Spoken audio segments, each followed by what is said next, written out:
अस्सलाम वालेकुम दोस्तों, कैसे हैं आप लोग। उम्मीद करता हूं कि आप सब लोग खैरियत से होंगे। आपका दोस्त आपका भाई मोहम्मद आसिफ बट आपके सामने हाजिर हूं मार्केट के ऊपर बात करने के लिए।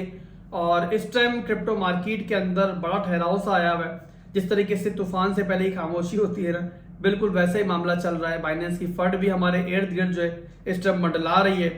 और उसके मामले में क्या पेशरफ्त है आगे, क्या हम देख सकते हैं आने वाले दिनों के अंदर, क्या यहाँ पर हमें पैनिक करना चाहिए, मामला क्या होने वाले हैं आगे, क्या बड़ा क्रैश आने वाला है या फिर नहीं आने वाला। बहुत से सवाल आप लोगों के जहन में होंगे, तो ये सारी चीजें हम डिस्कस करेंगे।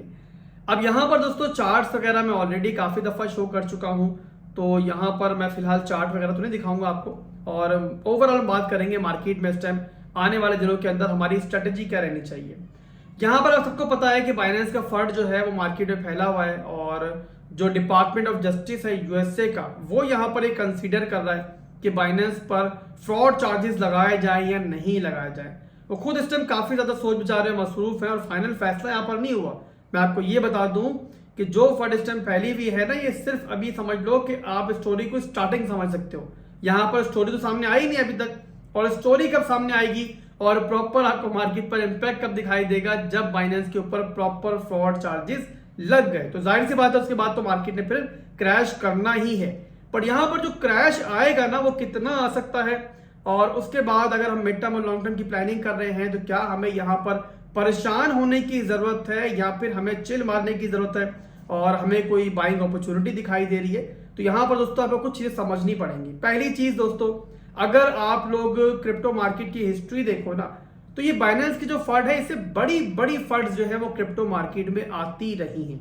ये पहली दफा नहीं हो रहा कि बाइनेंस की फंड हमारे सामने मौजूद है। इससे पहले भी आप देखो तो बाइनेंस की बहुत सारी फंड्स हमने देखी हैं। तो फंड्स मार्केट में आती रहती हैं, बट फंड्स आने के बाद जो हमें क्रैश दिखाई देता है, क्या वो मुस्तकिल होता है, क्या उसके बाद क्रिप्टो मार्केट खत्म हो जाती है? नहीं होती, जाहिर सी बात, ऑब्वियसली मार्केट वहीं पर रहती है। अब यहाँ पर कुछ चीजें टेक्निकली समझने की जरूरत है। जैसे कि आप सब लोग जानते हो कि हम मैक्रो लेवल के ऊपर एक अप ट्रेंड के अंदर हमें काफी दफा आपको एक्सप्लेन कर चुका हूँ। और जब बिटकॉइन 31,000 के लेवल पर था, रिसेंटली बात कर रहा हूँ, तब मैंने आपको बताया था कि हम एक हायर लो के मूव की तरफ जा रहे हैं। अब जब भी हम एक ट्रेंड में चल रहे होते हैं ना, जो हमारा एक मिसाल के तौर पर अगर अप ट्रेंड में चल रहे हैं, तो हम ये देखते हैं कि जो हमारा हायर लो का मूव आने वाला है, जो स्टार्ट हो चुका है, वो कहां तक अगर जाएगी मार्केट, तो वो हायर लो का मूव ही होगा और हमारा ब्रेकआउट स्ट्रक्चर नहीं होगा। तो यहाँ पर अगर आप ट्रेंड को देखो इस टाइम, तो आपको आइडिया हो जाएगा कि बिटकॉइन अगर 25,000 की रेंज तक भी ब्लीड करता है, इवन अगर उससे नीचे भी कोई विक जाती है, तो आपको टेंशन लेने की जरूरत तब तक नहीं है जब तक हमारी वीकली कैंडल जो है ना, वो 25,000 से नीचे क्लोज नहीं हो जाती है। अगर आप पास्ट रिकॉर्ड भी निकाल के देख लो, अगर आप इस पूरे बेयर मार्केट को ले लो, तो आपको आइडिया हो जाएगा कि प्राइस एक्शन जो है वो मार्केट के ट्रेंड को पहचानने में हमें कितनी जबरदस्त हेल्प देता है। और आपको मैंने हमेशा बताया कि प्राइस एक्शन जो है वो किंग है, और सबसे पहले जब भी हम ट्रेंड को देखते हैं मैक्रो लेवल पे, तो प्राइस एक्शन के थ्रू ही देखते हैं। और यहाँ पर जिस तरीके से मैंने बताया आपको कि मार्केट अगर ब्लीड भी करती है तो आपको टेंशन लेने की जरूरत नहीं है। और यहाँ पर आपने बस ये समझना है कि जो भी क्रैश आता है या फिर जो भी डंप आता है ना, वो शायद आपके पास एक आखिरी मौका हो जहां पर आप मार्केट के अंदर कुछ बाइंग वगैरह कर पाओ, अगर आपने नहीं की है। अगर मैं अपनी बात करूं, मेरी कम्युनिटी की बात करूं, तो हम तो अगर ऑलरेडी जो है 70% की अपनी एसआईपी जो है बिल्कुल बॉटम पे कर चुके हैं। बट बहरहाल अगर आप उस टाइम हमारे साथ नहीं थे, तो अब तो हमारे साथ हो ना। तो अब मेरी बात सुन लो कि जो भी क्रैश आता है तो पैनिक मत करना। और अगर आपकी मिड टर्म और लॉन्ग टर्म की प्लानिंग है, तो एसआईपी अपनी स्टार्ट कर देना मुख्तलिफ लेवल्स के ऊपर। और फर्स्ट एसआईपी एंट्री आप यहाँ पर भी ले सकते हो अगर आपने अभी तक कोई एंट्री नहीं ली है। तो ये बात हो गई हमारी मिड टर्म और लॉन्ग टर्म की। टेक्निकली हम बात कर रहे हैं इस टाइम।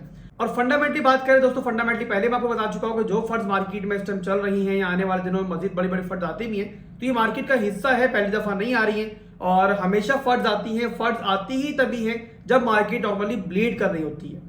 आपको पता होना चाहिए कि यहाँ पर जो फेयर एंड ग्रीड इंडेक्स है वो कैसे काम करता है। आप नोट कर लो, जब भी मार्केट बे इंतहा बेरिश हो जाएगी ना, इतनी बेरिश हो जाएगी कि आप सोचोगे कि मार्केट अब उठ ही नहीं सकती, वहीं से मार्केट पंप कर जाएगी।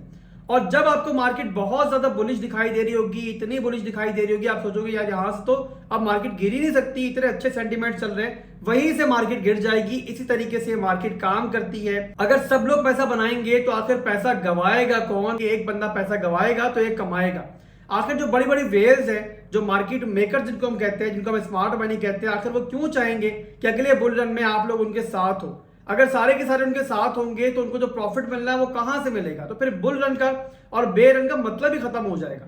तो यहां पर आप लोग अपने इमोशंस को इतने ज्यादा पावरफुल कर लो कि जो प्लान लेकर चल रहे हो ना, बस उस प्लान को मत छोड़ो। इसकी मिसाल ऐसे है मेरे भाइयों कि आपने अक्सर हॉरर मूवीज में देखा होगा कि गोल दायरा खींचा जाता है, उसके अंदर किसी को बिठा दिया जाता है और कहा जाता है कि यार मंत्र पढ़ते रहना, बाहर जो भी होता रहे आपको परवाह नहीं करनी, चाहे भूत आए जिन आए आपको जितना मर्जी डराए, आपने वो मंत्र नहीं छोड़ना है। तो वैसे ही मेरे भाइयों इर्द गिर्द जो फर्ज चल रहे हैं आपने उस पर ध्यान नहीं देना है और आपने अपनी प्लानिंग के तहत ही चलना है। तो आज के लिए दोस्तों बस इतना ही था। उम्मीद करता हूं कि जो कॉन्सेप्ट समझाने की मैंने आपको ट्राई की है वो समझ में आई होगी, और अगर समझ में आ गई तो वीडियो को लाइक करना मत भूलना, कमेंट भी करना, और साथ में अगर फर्स्ट टाइम मुझे देख रहे थे चैनल को सब्सक्राइब भी कर लो। अल्लाह हाफिज।